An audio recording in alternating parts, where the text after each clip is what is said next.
Welcome back to BadgerBlitz TV, your Rivals.com destination for all things Wisconsin athletics. Once again, I'm Matt Perkins, joined, as always, by my good friend, Rivals.com national analyst Clint Cosgrove. Like we always say, it's the best time of the week. Best time of the week. Be awesome. Let's talk some ball. Let's have some fun. Let's talk some ball. And football is truly in full swing with NFL and college football all back at it. And we're still out here, though, on the recruiting trails as well. And we're going to start today by talking a really intriguing, really athletic 2025 prospect in Justin Hill out of Cincinnati, Winton Woods, which is a definite powerhouse in the state of They've turned Ohio. into a powerhouse. Yeah. And their coach is awesome. Justin just got an offer here a couple days ago. Actually yesterday, as we're recording this. From the Wisconsin staff. And he's listed 6'3", 210, projects at outside linebacker, at least per Rivals. But Clint, I'm curious. We're going to turn on tape here in just a second. Your thoughts here on Justin Hill and sort of how you see him projecting to the next level. Yeah, so Justin's a kid who's on a very talented team, a team that's coached very well as well. The first time I saw him, I think, was during warmups, and it was during their state championship game. Maybe his freshman year. So because they had Jermaine Matthews, Cameron Calhoun, and this was a team that wasn't supposed to go very far. But he was a good looking kid back then. And then as you see on the tape, the way he pulls triggers, backpedal, come off the edge. So we have him listed as an outside linebacker. He would be an edge defender, in the modern day NFL terms. But I mean, you just see the way he comes off the ball, his motor, his athleticism. He has great bend, great kid. We had him at our camp, and it was actually at Winton Woods, is where we had our Rivals camp. And, just phenomenal all around. He's a national recruit all day. And he did a really good job at the camp, but it was one of those things with look how long he is right there. And, that's a play that was supposed to be a quick pass. He almost gets to the quarterback. They weren't even trying to block him. That's the type of player he is. He's so explosive. You see him change direction right there, stick his foot in the ground. This guy goes at full speed, and not a lot of guys can change direction at full speed when reacting to an offensive player. So he is a kid who can rush the quarterback. He is a kid who can carry. I mean, look at him run. He's bigger than 210. He's probably in the 220 range right now. He can line up anywhere, literally. He can put his hand down. You could line him up in the middle if you wanted to, like they do there. You can line him up on the edge. But just his instincts, is able to diagnose a play. You see right there, he obviously watches film. He knew where that ball was going the whole time. And then he's got the ability, not only athletically, but ball skills, to pick it off and take it to the house. Look at that poor guy trying to block him. He long arms him. I mean, this is a kid who's going to put on another 25 pounds. He's long arming guys already. He's got a lot of, look at that spin off. He's got a chance to be very special. You see there very thick lowers, even though he's somewhat thin right now. But you love the way he takes on blocks, his block destruction. And then he doesn't stop there. It's not like, okay, I beat my block. He's looking for the next guy to knock out. And then he's looking for the ball carrier. And he's going to be a really special player. He really is. And then you add, watch him chase here. It's like the dude, his motor. So he's got all of the physical. Oh my gosh. Look at the explosiveness. It's like not many guys that are like him, because he's a finesse player in a lot of ways. And we'll see the strip sack here. All right.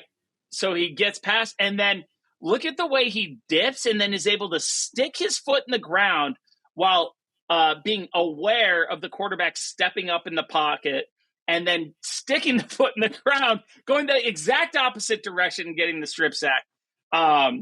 It only takes a couple plays of the film to see why he's so highly recruited. And he's going to be a special player, and add to the fact that he's coached by a great staff at a great program, surrounded by great players. Tramar Harris, He is a receiver there. He's committed to Purdue. People are still offering him. Jermaine Matthews last year.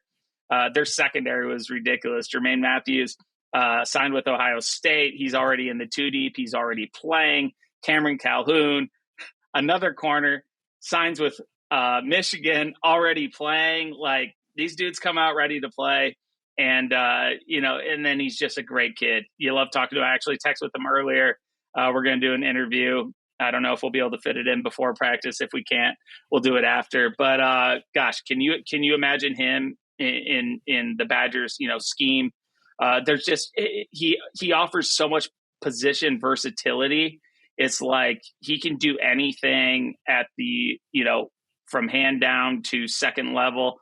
I wouldn't put it past him to play safety, because he's a guy that you might bring him off the edge one play and then he might carry the seam and intercept the ball with an athletic tight end trying to test him. He's almost like who's the Isaiah whatever who was at Clemson a few years ago, who when he first got to the Isaiah Simmons. He's not as long and tall as Isaiah Simmons, but he is long. The dude's playing edge his first year in the NFL, and his last year, the majority of his snaps came at slot corner. I mean, this is the type of athlete we're talking about.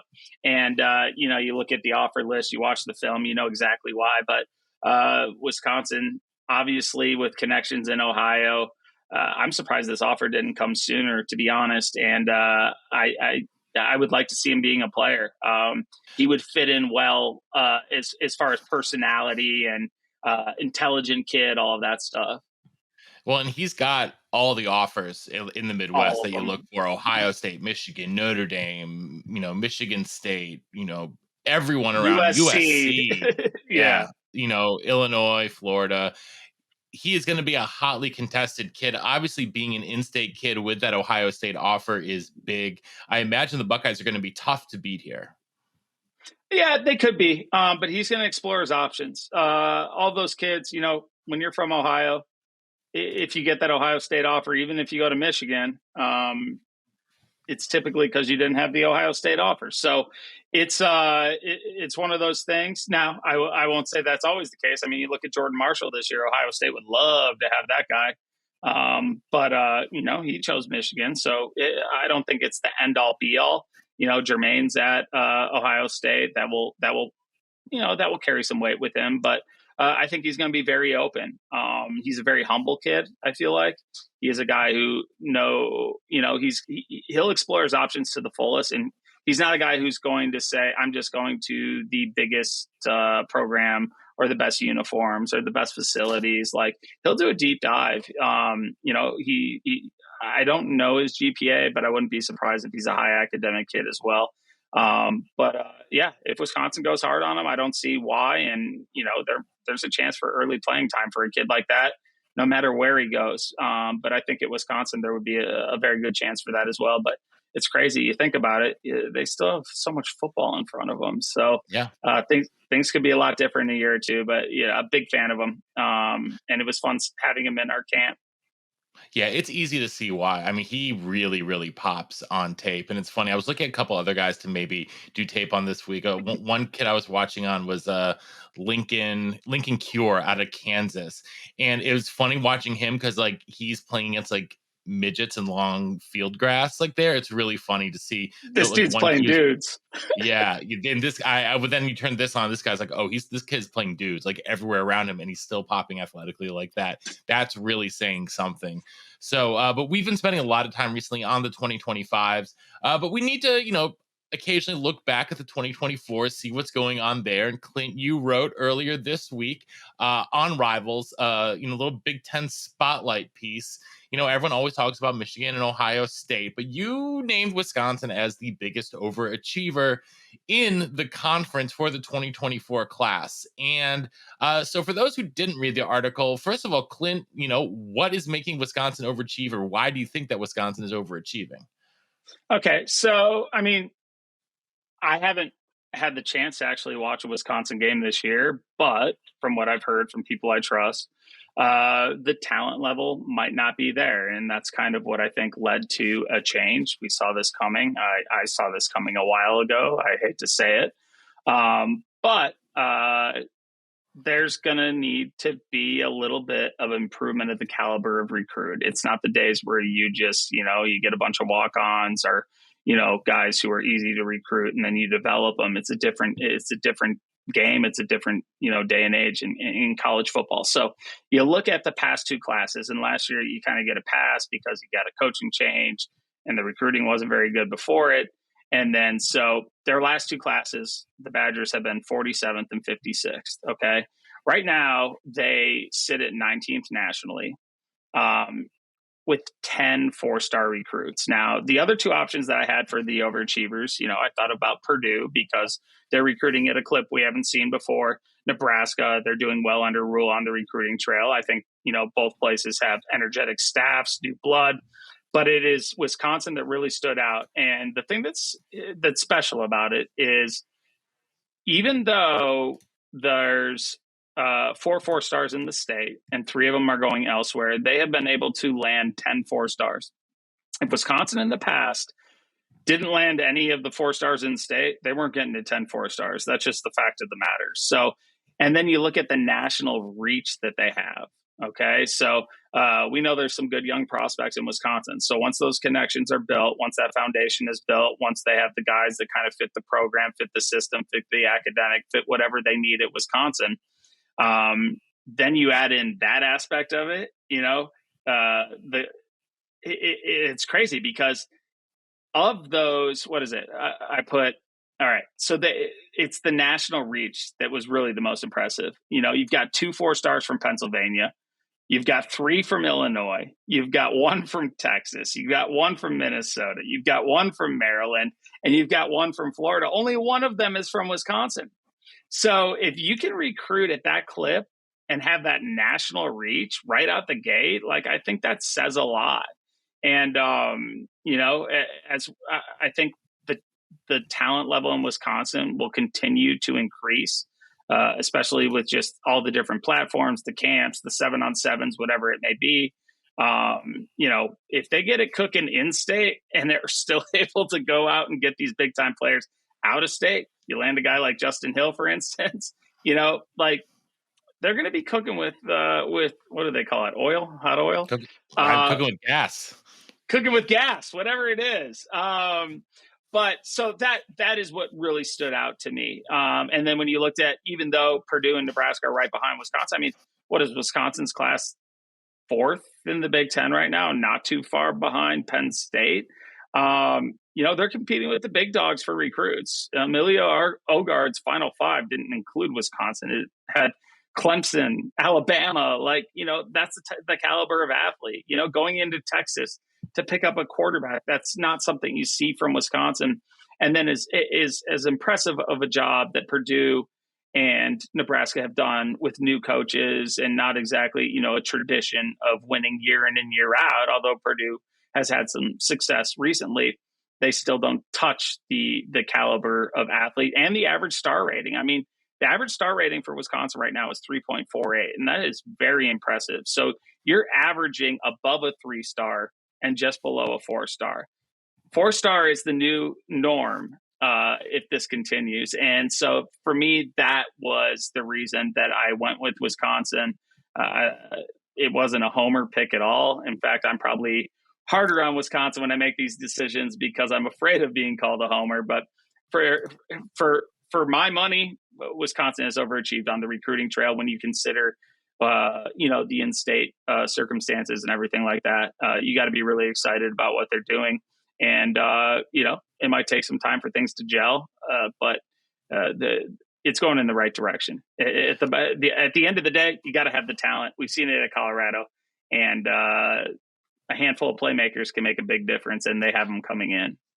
Well, the other thing is that it's not just that it's 3.48. All of their 3 stars are 5.6 or 5.7. It's not, they don't even have any 5.5s in the 3 stars. And we're used to seeing, a fair few all 5.5s, 5.4s, and it speaks to sort of, I think, that raised bar, that raised floor that is expected of when kids come in, because for better or for worse in today's college football, you don't get 3 years to develop a kid anymore. They need to be contributing their second year on campus. Otherwise, it's a pretty rough sign. Yep. No, it's a different day. It's a different age, and you've got to be willing to take an L from a big time recruit in order to land big time recruits. And this staff isn't afraid. They've cast a wide net. They didn't dwell on not getting, every in-state guy, whether it be from a perspective point or, from a wanting point. They've gone out and they've made the most of the situation. I applaud the staff for it.